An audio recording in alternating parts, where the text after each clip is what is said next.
తెలియలేరు రామ, తెలియలేరు రామ, తెలియలేరు రామ, భక్తి మార్గమును తెలియలేరు రామ, భక్తి మార్గమును తెలియలేరు రామ, భక్తి మార్గమును తెలియలేరు రామ, భక్తి మార్గమును తెలియలేరు రామ, భక్తి మార్గమును. శ్రీ శ్రవణ ఛానల్కి చిన్నారులందరికీ శ్రోతలందరికీ కూడాను మరొకసారి స్వాగతం. ఈరోజు మనం విన్న ఈ కీర్తన ధేనుక రాగంలోది త్యాగరాజస్వామి వారి కృతి అనమాట. ఎప్పట్లాగే పావని చాలా చక్కగా పాడి మనకి వినిపించారు. ఈ కీర్తనను కూడా ఆ అమ్మాయికి అనేక ఆశీస్సులు తెలియజేస్తూ యోగ వాసిష్ఠ కథలోకి మనం వెళ్ళిపోదాం. నిన్నటి కథలో మనకి వశిష్ఠుల వారు ఈ తత్వశాస్త్రం చాలా క్లిష్టమైనది అంటూ చెప్పడమే కాకుండా ఒకసారి మనకి సింహావలోకనం కూడాను కానింపచేశారనమాట. అంటే వెనక మనం ఏం చెప్పుకున్నాం అన్నది కూడాను ఒకసారి మళ్ళీ మనకి చెప్పి ఆ తర్వాత ఈ తత్వశాస్త్రం అన్నది కొంచెం క్లిష్టమైనది, దీన్ని ఎలా అర్థం చేసుకోవాలి అన్నది చెప్తాను అంటూ చెప్తున్నారనమాట. చూద్దాం. ప్రపంచంలో ఏ దృష్టాంతాలు కూడాను ఆత్మతత్వాన్ని సరిగా బోధించలేవు అంటూ దాన్ని ఎలా అర్థం చేసుకోవాలి అన్నది ఈరోజు చెప్పబోతున్నారనమాట. దానికి సాపేక్షిక దృష్టాంతం అన్న సిద్ధాంతాన్ని తీసుకొచ్చి దాన్ని అంటే ఒక ఉదాహరణను చూపిస్తూ దాంతో మనకి చెప్తారనమాట. అదేంటో మనం తెలుసుకుందాం ఈరోజు. ఈ తత్వశాస్త్రంలో మనకి ఈ సిద్ధాంతాన్ని ఎక్కువగా తీసుకుంటుంటారు. సాపేక్షికంగా చూస్తే మట్టి కారణము, కుండలు కార్యాలు అన్నది మనం ఇదివరకు కూడా చూసాం కదా. అంటే మట్టి నిత్యము, కుండలు అనిత్యాలు. సాపేక్షికంగా చూస్తే మట్టి సత్యము, కుండలు అసత్యాలు. అదేవిధంగా సాపేక్షికంగా చూసినప్పుడు బంగారం కారణం, దానిలోంచి వచ్చే ఆభరణాలు కార్యాలు, అవి అనిత్యాలు, అసత్యాలు. ఇలాంటి సాపేక్షిక దృష్టాంతాలు తీసుకొని వాటి ఆధారంతో ఈ జగత్తు మొత్తానికి మూలమైన పరబ్రహ్మ సర్వకారణము, నిత్యము, పరమార్థ సత్యము అని, దానిలోంచి వచ్చిన ఈ ప్రాపంచిక వస్తువులన్నీ కార్యాలు, అనిత్యాలు, అసత్యాలు అని మేము ప్రతిపాదన చేస్తామయ్యా అంటూ రాములు వారికి చెప్పారు. చెప్పిన తర్వాత ఇంకా ఏమంటున్నారు ఆయన, ఇక్కడ మట్టి, బంగారము మొదలైనవన్నీ కూడాను ఉపమాన స్థానంలో ఉన్నాయి, పరబ్రహ్మ ఉపమేయ స్థానంలో ఉంది. దీన్ని చూసి కొందరు మొండివాదం కోసం ఆక్షేపిస్తుంటారు. ఎలా, మీ పరబ్రహ్మేమో కారణమాయే, ఆ కారణం వల్ల వచ్చే కార్యాల్లో మట్టి, బంగారం కూడా ఉన్నాయాయే, అలాంటప్పుడు కారణానికి కార్యానికి ఉపమాన ఉపమేయ భావం ఎలా కుదురుతుంది అని. కానీ ఇక్కడ మనం సాపేక్షికంగా చూపిస్తే మట్టి, బంగారాల్లో కారణత్వం ఉంది. ఈ సాపేక్షిక కారణత్వాన్ని తీసుకుని పరమార్థ కారణమైన పరబ్రహ్మకు వీటిని ఉపమానాలుగా వర్ణించడంలో తప్పు లేదు. పరమార్థ దశలో అంటే మట్టి, బంగారము కూడా కార్యాలే కదా అంటే నిజమే. కానీ మనం సాపేక్షిక స్థితిని ఆశ్రయించి మాట్లాడుతున్నాం గనక పరమార్థ రూపంగా అవి కార్యాలే అనే అంశాన్ని ఉపేక్ష చేయొచ్చు మనం. అది దోషం కాదు. ఎందుకు దోషం కాదంటే ప్రపంచంలో ఏ ఉపమాన ఉపమేయాలకి 100% పోలిక ఉండదని మనం చెప్పుకున్నాం కదా నిన్న. ప్రధానమైన అంశాల్లో పోలిక ఉంటే చాలు. ఉదాహరణకి తాడును చూసి భ్రమించాడు అని అన్నాం అనుకోండి, పరబ్రహ్మను చూసి జగత్తు అని భ్రమిస్తున్నారు అని ప్రతిపాదన తీసుకోండి.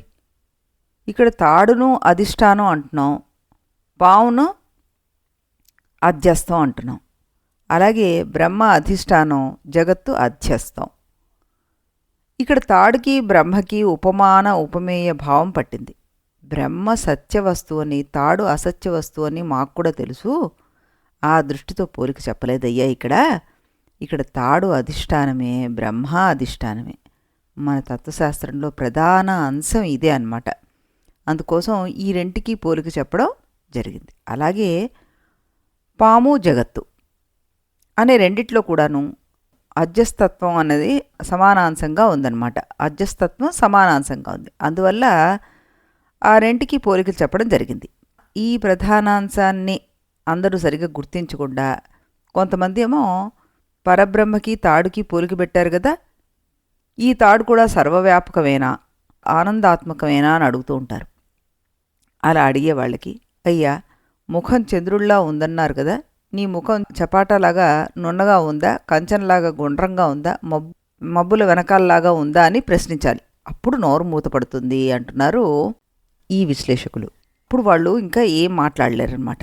రామా, బోధించాలనుకునే విషయం బోధపడే వరకు ఓ బోధకుడు ఒక బోధ్యాంశం యొక్క ప్రబోధకుడు, బోధ్యాంశము ఒక ప్రబోధితుడు అనే భేదాన్ని అంగీకరించి ఆ వ్యావహారిక సత్యం మీద ఆధారపడి బోధ చేయాలి. అంటే సాపేక్షిక సత్యం మీద ఆధారపడి బోధ చేయాలి. మనం సాపేక్షిక సత్యాన్ని నేను అంగీకరించిన పొమ్మంటే బోధ చేసే విధానమే ఉండదు ఇంకా. అందువల్ల సాపేక్షిక సత్యాన్ని మనం గ్రహించి దాన్ని స్వీకరించాలి. దాన్ని మనం ఒప్పుకుంటూ సాపేక్షిక దృష్టాంతాలతోటి చెప్పడం ఒప్పుకుంటూ దాన్ని వినడం, దాన్ని అర్థం చేసుకోవడానికి ప్రయత్నించాలి. ఇది చాలా సులువైన పద్ధతి, అందుకే దీన్ని ఎక్కువగా వాడుతూ ఉంటారన్నమాట. ఈ సాపేక్షికత్వాన్నే ఆధారం చేసుకుని, అంటే ఈ రిలేటివ్గా చెప్పడాన్ని అనే ఆధారంగా చేసుకుని మనం ప్రపంచం అంతా స్వప్నతుల్యం అని చెప్తూ ఉంటాం కదా. కానీ మరికొందరు వాదన చేసేవాళ్ళు ఎలా అంటారంటే, ఈ ప్రపంచం అంతా స్వప్నతుల్యం అని మీరు అంటూ ఉంటారు కదా, దాన్ని బట్టి జగత్తంతా అసత్యమే అంటారు కదా, దీన్ని బట్టి బ్రహ్మ సత్యం అనే నిర్ణయం చేస్తూ ఉంటారు కదా, అసలు స్వప్న ప్రపంచానికి జగత్ ప్రపంచానికి పోలిక ఎలా కుదురుతుంది అంటూ ప్రశ్నిస్తారు మనని. దాన్ని మరికొంత నీకు వివరిస్తాను చూడు. స్వప్నం అబద్ధం అని ప్రతివాడు అంటున్నాడు. పండితుడు అంటున్నాడు, పామరుడు అంటున్నాడు. ఎందుకంటున్నాడు? స్వప్నంలో కనిపించిన వస్తువులన్నీ స్వప్నానికి ముందరా లేవు, తరువాత లేవు, ఉన్నట్టుండి వచ్చాయి, ఉన్నట్టుండి పోయాయి. అందువల్ల అవి స్వప్న వస్తువులు అసత్యాలు అని వాడు చెప్తున్నాడు. దీన్ని బట్టి ఏం తేలుతోంది మనకి? ఏ వస్తువులైతే వెనక ముందు కాలాల్లో లేకుండా ఉన్నట్టుండి వచ్చి ఉన్నట్టుండి పోతూ ఉంటాయో అలాంటి వస్తువులను అసత్య వస్తువులు అని నిర్వచనం చేస్తాడు వాడు.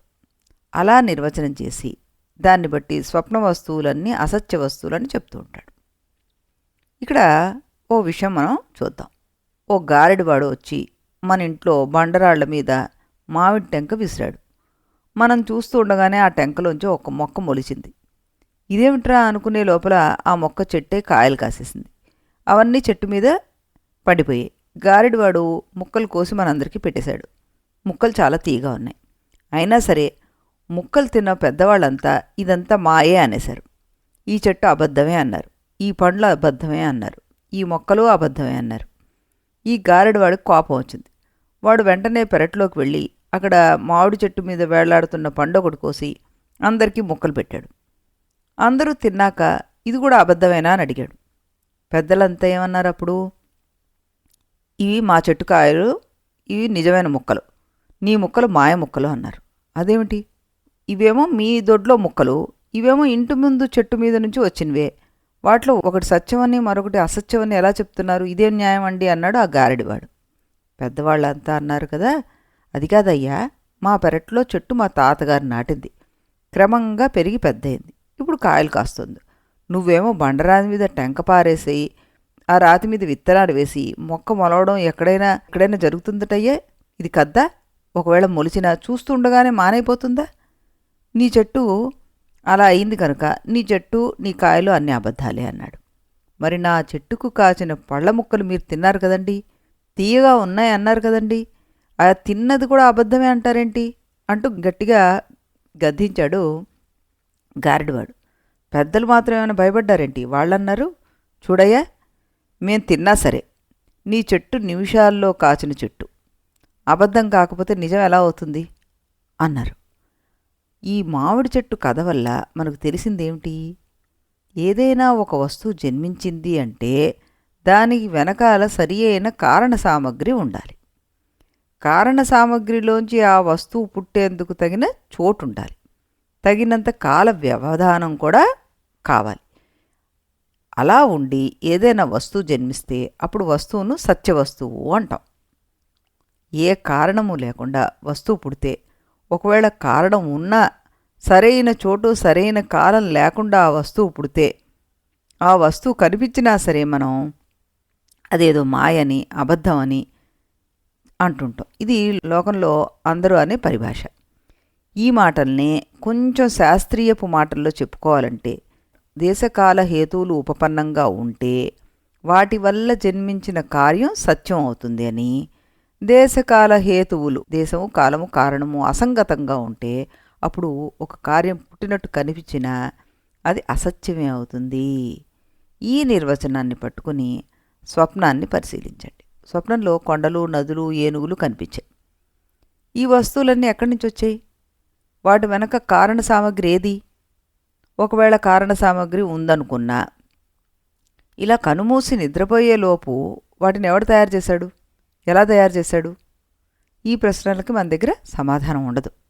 ఈ విధంగా చూసినప్పుడు స్వప్నంలో మనకి కల్లో కనిపించిన వస్తువులకి సరి అయిన కారణ సామగ్రి ఏమీ లేదు.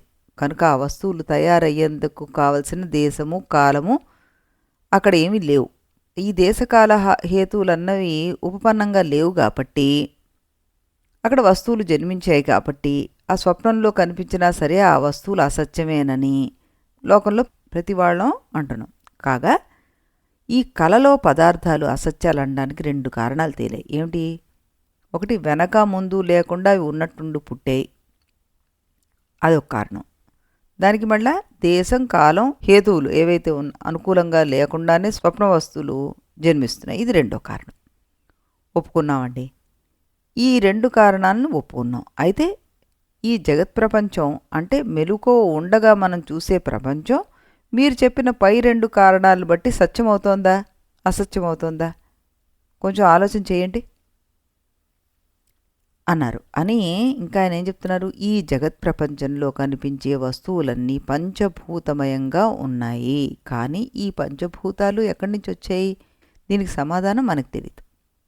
ఈ ప్రపంచ వస్తువులకు కారణభూతాలైనటువంటి పంచభూతాల గురించి మనకు ఏదో కొంత తెలిసినా వాటికి కారణభూత వస్తువులేమిటో మనకు తెలియదు. కాబట్టి ఆ పంచభూతాలు అసత్య పదార్థాలనే చెప్పాలి. అవి అసత్యాలైతే వాటి వల్ల తయారయ్యే ప్రాపంచిక పదార్థాలన్నీ కూడా అసత్యాలేనని చెప్పాలి. పైన నిర్వచనాన్ని అంగీకరించాం కనుక, అంగీకరించిన దాన్ని స్వప్న పదార్థాలకి అన్వయం చేశాం కనుక, మనం ఇష్టం ఉన్నా లేకపోయినా ఆ నిర్ణయాన్ని కూడా అంగీకరించాల్సిందే. కాబట్టి ఈ విధంగా మొదటి కారణాన్ని బట్టి ఈ జగత్ ప్రపంచం స్వప్నంతో సమానమని తేలిపోయింది అని ఒక సిద్ధాంతం చెప్పేశారు ఆయన. ఇక్కడ మనకి ఒకటి రూఢీకరించారు. ఇక 2వ కారణాన్ని తీసుకుందాం. దేశకాల హేతువులకు అనుకూలంగా ఉండి దాని ద్వారా వస్తు ఉత్పత్తి జరిగితేనే ఆ వస్తువు సత్యమని చెప్పాలని 2వ కారణం మనకు సూచిస్తుంది కదా. పెద్దలు అన్నట్టుగా మామిడి చెట్టు మా తాతగారు వాళ్ళు పెట్టింది, దానికి ఇంతకాలంలో పెరిగింది ఇలా అన్నారు కదా, అది సత్యం అని అంటున్నారు కదా వాళ్ళు. మరి ఆ లెక్క ప్రకారం చూస్తే వాటిలో పంచభూతాల వెనకాల కారణం తెలియదని మనం ఇందాక పైన చెప్పుకున్నాం కనుక హేతు అక్కడ అసంగతం అయిపోయింది. అంటే కారణమే లేదు. దేశకాలాల విషయంలో కూడా ఒక మామిడి చెట్టు 10 ఏళ్ళు పెరిగితే అది సత్యమని, నిమిషాల్లో పుట్టి పెరిగితే అది అసత్యమని మనం చేసుకున్న వ్యవస్థ మన ఊహ వల్ల జన్మించిందే తప్ప దానికి నికరమైన రూల్ అంటూ ఏమీ లేదు. ఒక్కో మేధావి చెట్టుకి అంట్లు తొక్కి 2-3 నెలల్లో కొత్త మొక్కకు కాయలు కాయిస్తున్నాడు. అయినా దాన్ని మనం అసత్యం అనడం లేదు. కనుక ఓ చెట్టు పెరగడానికి 5 సంవత్సరాలు కావాలని కానీ 5 నెలలు కావాలని కానీ మనం వ్యవస్థ చేయలేదు. చెయ్యలేనప్పుడు 5 సెకండ్లో చెట్టు పుట్టరాదని వ్యవస్థ మనం ఎలా చేయగలం? అలాగే చెట్టు పెరిగే దేశాన్ని గురించి కూడా వ్యవస్థ మనం చేయలేం. కనుక దేశము కాలము వీటి యొక్క ఔచిత్యాన్ని గురించి స్పష్టమైన నిర్వచనం చెప్పడం మనకి సాధ్యం కాదనమాట. కనుక ఈ ప్రపంచంలో కనిపిస్తున్న వస్తువులన్నీ కూడా దేశకాల విరుద్ధాలే అని చెప్పక తప్పదు. ఈ విధంగా చూసినప్పుడు 2వ కారణం వల్ల కూడా జాగ్రత్త వస్తువులు స్వప్నం సమానాలే అని చెప్పక తప్పట్లేదు. ఈ స్వప్న వస్తువులు ఉన్నట్టుండి వస్తుంటాయి, ఉన్నట్టుండి పోతుంటాయి అని చెప్పుకున్నాం. నిష్పక్షపాతంగా పరిశీలించి చూస్తే కనుక మనం ఏ మాత్రం పార్షాలిటీ లేకుండా మనం పరిశీలిస్తే ఈ ప్రపంచ విషయాలు కూడా అలాంటివే. నిద్ర పట్టేసరికి ఎంత బ్రహ్మాండమైన ప్రపంచమైనా మాయమైపోతుంది. మర్నాడు కళ్ళు తెరిచేసరికి సరిగ్గా నిన్న ఉన్న ప్రపంచమే ఇవాళ కనిపించదు మనకి. నిన్న రాత్రి నిద్ర పట్టే ముందు చెట్టు మీద ఉన్న మొగ్గలు తెల్లారేసరికల్లా పూలైపోతున్నాయి. దీనికి దానికి ఉన్న భేదం స్వల్పమే కనుక మనం ఆ భేదాన్ని సరిగా గుర్తుపట్టలేకపోతున్నాం.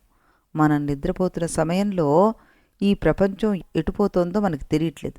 కనుక ఈ ప్రపంచం కూడా మనం నిద్రపోగానే ఉన్నట్టుండి పోతుంది, మనం నిద్ర లేవగానే ఉన్నట్టుండి వస్తుంది. కాబట్టి ఈ ఉన్నట్టుండి రావడం, ఉన్నట్టుండి పోవడం, ఇవి స్వప్న ప్రపంచానికి జగత్ ప్రపంచానికి కూడా సమానమే అయ్యాయా లేదా ఇక్కడ?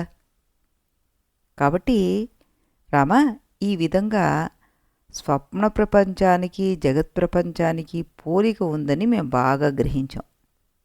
అంటే మాలాంటి పెద్దవాళ్ళు బాగా గ్రహించి ఆ పోలికలను దృష్టిలో పెట్టుకొని జగత్ ప్రపంచము స్వప్న ప్రపంచం వంటిదే అని మేము అనుకుంటూ ఉన్నాము.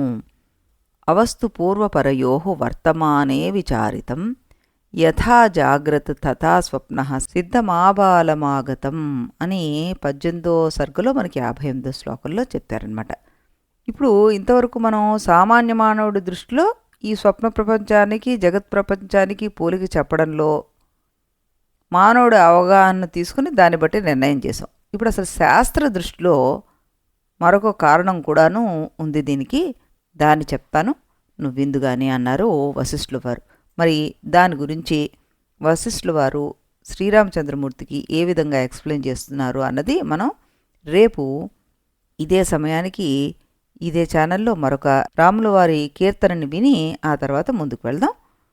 అంతవరకు సెలవు.